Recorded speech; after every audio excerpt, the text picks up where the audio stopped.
an enchanting sound echoed through the Tibetan valleys for over 700 years. A form of scroll painting survived the multiple dynasties of 5 centuries. But they now face a very real and modern danger: extinction. Poryang is a traditional way of singing in Tibet. 10 years ago, it was listed as one of Balmy County's intangible cultural heritages. In ancient times, farmers would often exhale these resounding vocals during the course of the daily routines, such as herding. But today, Poryang artist Jiang says the region's young people just aren't seeing the appeal. The biggest problem we're facing now is that many young people are seemingly not interested in Poryang. To them, pop music seems to be more attractive. Karmadelig started learning the Karma Karchi Tanka when he was just 5. The 85-year-old says what really defines the art against any other forms is its cultural richness and complexity. The measurements in Karma Karchi Tanka are in ancient Indian style. The choosing of colors follows the England-China style, and the landscape painting is Tibetan. The measurements Karmadelig mentioned are the most important elements in the religious paintings. For each Buddha that's depicted, its size and body proportions must follow strict guidelines that have been handed down through the generations.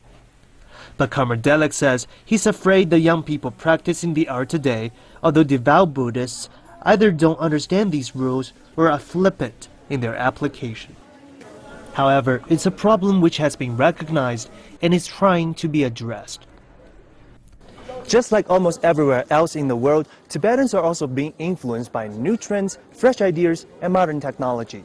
However, in this testing environment, they're also trying to find new ways to re-energize their ancient and unique culture. Singer Yang said with a little Tibetan humor that while once only the grazing sheep and yak could enjoy the spirited Poryang melodies, it's now getting a greater airing because of the swelling tourism in Tibet, and gain performance opportunities outside the region. While Yang has worked hard to perfect her unique talent, she has also identified her next challenge and is ready to take it on. I didn't get a chance to attend school at a young age, and I have now become the Poryang successor. I will try my best to protect this art and pass it on to the next generation. My wish is that children can inherit this art form and continue to protect it. And the local culture bureau is behind her all the way. We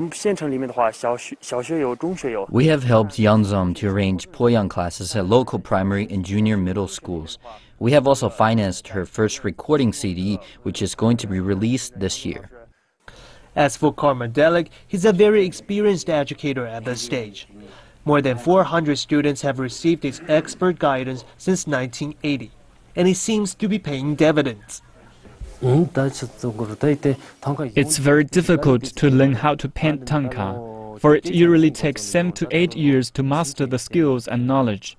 I hope we can pass on the cultural heritage to the next generation. 8 years ago, local authorities invested about $500,000 in publishing a picture album of Karma Karchi Tanka. While the art form is often on exhibition, both inside and outside Tibet. As Tibetans begin to realize the importance of preserving these ancient treasures, more new artistic talent is on the way to make them great again.